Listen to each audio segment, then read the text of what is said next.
Our reading from last week in Micah chapter 6 and verse 8. He has told you, O mortal, what is good. And what does the Lord require of you? But to do justice, and to love kindness, and to walk humbly with your God. Today we explore this theme of justice. And as we do that, we need to also be aware of what Micah's context was, what the situation was when Micah wrote these words down in response to what our God was saying to him. Being about the kind of injustice that Micah was telling the people that needed to be challenged, the kind of justice that they needed to be engaged in, was about standing up to oppression and standing up to abuse of power. For people that, a bit like in the reading that Clive brought us at the beginning of the service from Isaiah in 58, the people were kind of acting all holy, but not doing justice. Not doing justice to God and not doing justice to the situations that they were facing. They were colluding and conspiring and ignoring regarding the oppression of so many people who were the dispossessed at that time. And so this is why we get this very simple guidance, simple enough for us to condense down as we have done about these things, that what it is that God requires of us. And then if we move that forward beyond Micah's time to the time of Jesus and the kind of thing that Jesus was about. We think about, we are Christians, so we follow Jesus. So we need to look at what it is that Jesus has to say about justice. And to be honest, when we start to look at in detail about what it is that Jesus says, it's quite hard to hear like a definite thing from Jesus about justice and injustice, because it's almost like it's just implicit. It's underpinning everything that he says. It runs through everything that he says.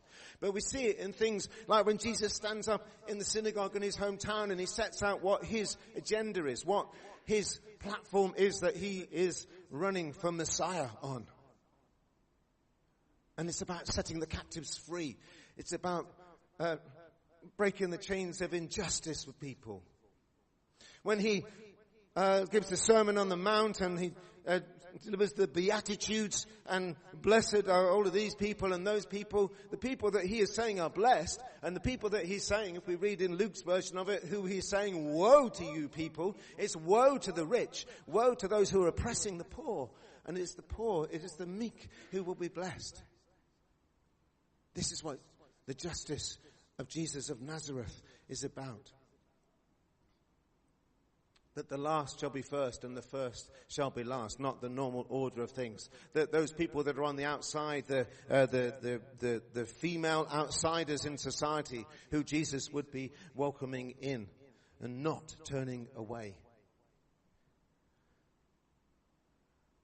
So it runs through so much of what Jesus has to say and what Jesus does, because it runs through who it is that God is. And therefore it should run through who we are, like the writing in the middle of a stick of rock. And we live in a world that is so full of injustice. Just injustice in our economic arrangements. The fact that we have a food bank here that is so busy because there are so many people that don't have money, that are denied access to the same kind of rights as lots of other people.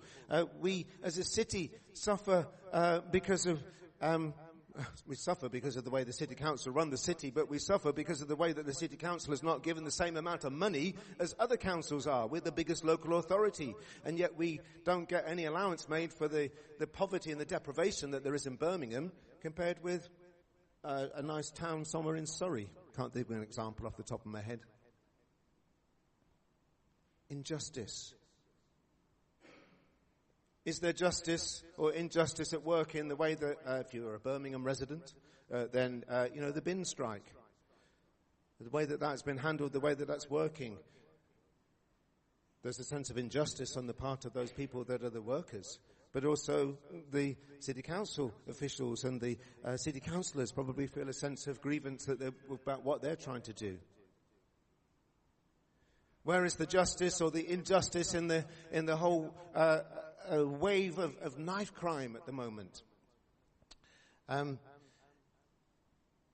Clearly there's an injustice there. There's something that's wrong if you have a family member or a friend who has been killed because of this mindless violence. So people are saying, well, we just need more police and we need to have more stop and search. But then we see that if there's more stop and search, that it's always going to be people of colour that are the people that are stopped and searched most, because that's the way the statistics work. That's the experience of so many people. Yeah, the only time that I have ever been stopped randomly as a motorist in this country, I've been stopped twice in that way, and both times I had 2 male black passengers with me driving through inner city Nottingham. And that's the only times I've ever been stopped. So much injustice. That's me just kind of looking in as a white man. No situation is simple. We have in Erdington so many multi-occupancy tenancies, so many just rented rooms and everything, and there are lots of good landlords out there, praise God, but there are lots of really bad landlords who are ripping people off. There are lots of good tenants out there, and there are lots of really bad tenants as well who are behaving really badly. We have injustice and imbalance that's at work all the time in these things. In our education system, we have in Birmingham a grammar school, a selective system. Well, it's a state system, so anybody can get their own ability, but you can get there better if your parents are able to invest in loads and loads of tutoring for you. That's not right, is it? If your family can't afford to train you up in that way. And then we live in a world of such global inequality. When we live in comfort and safety here with water on tap, with constant electricity and Wi-Fi everywhere. If we don't have Wi-Fi somewhere, we're complaining. We live in relative safety and freedom. And yet, the vast majority, 2/3 of the people on this planet don't have that. That's an inequality. But I would say it's also an injustice. It's not right. It's not right. There's so much that we need to go at. And so I come to this story of the persistent widow that Jesus tells. And he tells it, so forgive me, it says in Luke's introduction that it's about prayer. It's about praying and not giving up. But I want us to think beyond the prayer. Well, stick with prayer. Prayer is very important. But to see the justice thing, why it is and what it is that Jesus says about this. This persistent widow who keeps on coming again and again to this unreasonable judge and kind of grinds him down. It would seem from the kind of scenario that Jesus is describing here that it would have been something that would have been a bit like, imagine a small claims court for us, or even better, Judge Rinder. Anybody watch Judge Rinder? Oh, come on. Come on! Who's watched Judge Rinder? Yes, it's okay, it's not a sin, I don't think. Okay, yeah. So, but it's that kind of situation. And, Judge Rinder, he seems a nice, reasonable, fair kind of a guy. But, the people, the person then, it's not always straightforward. That's why they're there. That's why they've not been able to resolve it very often. It's quite complicated. But we have to keep on asking and badgering somebody until they kind of give in. I went on a youth club residential to Felixstowe. That was exciting. Actually, I like Felixstowe. It's very nice. But anyway, and we were in this youth hostel there, and I was in the top bunk, and this guy, Nigel his name was, we used to have a nickname for him, but I don't know if I can repeat that nickname. But anyway, I'm just thinking, I think it's okay, but I better not risk it, just in case there's some hidden meaning that I'd never thought of. Anyway, he didn't have a watch. I did have a watch. And he just kept on asking me what time it was all the time. So I told him one time, okay, and then I thought, we need to be asleep now. I don't know, it was like 2:00 in the morning. But then he just kept on asking, and I ignored him, and I ignored him, and I ignored him, and I ignored him, and he kept going, Gerard, because that's how we speak in Suffolk, okay? Gerard, what time is it? So then in the end, I just gave up and went, Nigel, it's 3:30 in the morning. We need to go to sleep. Okay. And I gave in because he just kind of ground me down in the end. And because I kind of raised my voice a bit in the end, I think he did finally go to sleep. But I should have just said sooner. But sometimes we just have to keep on hammering away. So that's what he did. That's what Nigel did. And in the end, I gave in. And that's with this judge here, who is, Jesus describes him as being, portrays him as being unreasonable. Eventually gives in. And grants this woman justice. So what are we to make of it? We could make of this that, oh, that's a bit of a funny thing. If we think of God as being that judge. No, don't think of God as being that judge. God is not grudging about how he answers our cries for justice. But is telling us that if even this unreasonable person, this human person, is able to grant justice, is able to actually give in if we grind them down, then we should trust that God will do the same. But we should also know that with God's strength, that if we keep on hammering away, if we keep on persisting and persevering in our prayers, if we keep on acting and campaigning, that eventually we will change that system. And that unjust, both of those maybe, that situation that is not just, that is not right, will be put right. The balance will be restored. Because this has been the case through history, hasn't it? For slaves that were seeking their emancipation. For the suffragettes who were seeking simply to have a political voice, to have the same rights as men. Had to keep hammering away in order to be heard. It was the same for people like my granddad who marched in the 1930s for jobs. The answer didn't come straight away. But it made a change. For those of us that joined hands around the city of Birmingham as part of the Jubilee 2000 campaign to get third world debt cancelled. Didn't come instantly, the response. But we've got progress. And we need to make more progress. For the people like Thomas Helwys, who was one of the, well, possibly the first British Baptist, who rotted in prison in Newgate Jail. In the cause of freedom for people like us to be able to sit here and worship today. What he was fighting for didn't come in his lifetime, but has come later. For our brothers and sisters in North Korea, in Pakistan, in lots of parts of Nigeria, in too many countries to mention almost. Justice is not here yet, but it will come.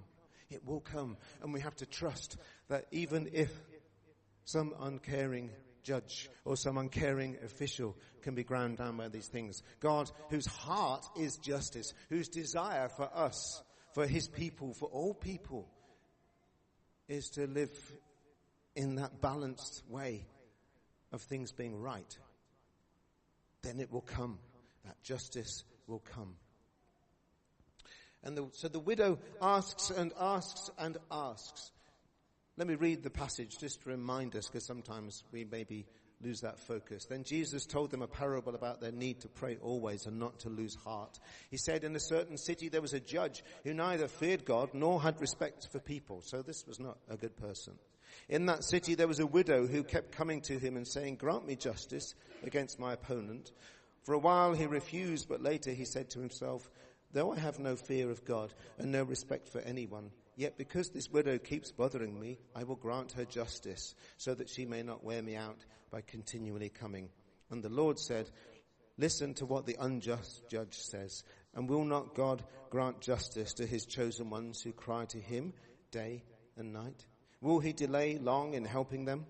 I tell you, he will quickly grant justice to them, and yet when the Son of Man comes, will he find faith on earth?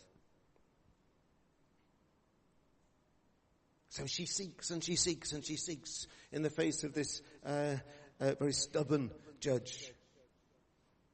And so for us, maybe that's what we need to keep doing. No, not even maybe. That is what we need to keep doing.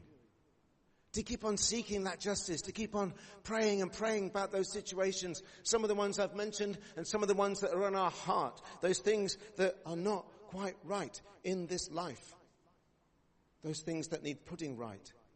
We need to keep fighting, we need to keep building, we need to keep praying, we need to keep supporting. When I say keep building, I mean we need to keep on building something that is different. Sometimes if there's something that's wrong, maybe we have to build something positive against that, which will then actually bring down that stronghold. To build something up. That might be in a spiritual way, that might just by establishing and modeling a different way of being. And I think also one other thing that we can learn from this story here, I would say, is that justice is not just about a verdict. So in the news this week, there's been after the Shoreham air crash, the pilot was cleared of manslaughter. Not going to get into the details of the whys and wherefores of that, or what I think about that. You familiar with the case where the air show and the crash on the A27 down in Sussex? And terrible, terrible situation. And so he's been cleared of manslaughter. So he's got justice. And then the families of those people that were killed perhaps don't feel that sense of justice. But it might be that it was the right case. But even if he'd been found guilty, would justice still have been achieved? Because justice, with the Old Bailey, there's that image of the scales, aren't there? The scales of justice, yeah? It's about a balance. And trying to find a way that actually makes allowances for both sides concerned. That's why things like restorative justice, which is a really good thing, I believe, which is about actually just trying to bring the offender and the person that's been offended against, the victim and the offender, to bring them together and to have some work done between those two sides. And because it's quite hard to achieve justice, even in a clear-cut case, so that everybody is satisfied, so that every aspect is satisfied, I would therefore say that what we can learn from this is that a human cannot bring that justice. That it is only God who can bring that justice ultimately. It is only God that can bring that ultimate peace, that deep peace that surpasses all understanding. It's something that we can't deliver alone. I think this story that Jesus tells here emphasizes the role of the divine in this, that we can't do this on our own. As we go through life, trying to restore the balance, to overcome the imbalance that is injustice. I would say that injustice is anything where the balance of God's beautiful creation has gone wrong. Whether that be in our relationships, in our marriages, in our families, in our friendships, in our workplaces, between Remainers and Leavers, in other political divisions that there might be, between different ethnic and cultural groups, between generations, where the balance has gone slightly wrong. But what God is about and what we are about is trying to restore that balance, bringing things back to harmony. And there's only so much that we can do with that, but we need to keep on persisting and persevering with that, just as this widow does. But we also need to remember that it's only God who can sort it out ultimately. To keep going, to keep seeking to put things right, and to keep faith. Hence, Jesus says in verse 8, "And yet, when the Son of Man comes, will he find faith on earth?" We have to stick with it and trust in God's heart for justice.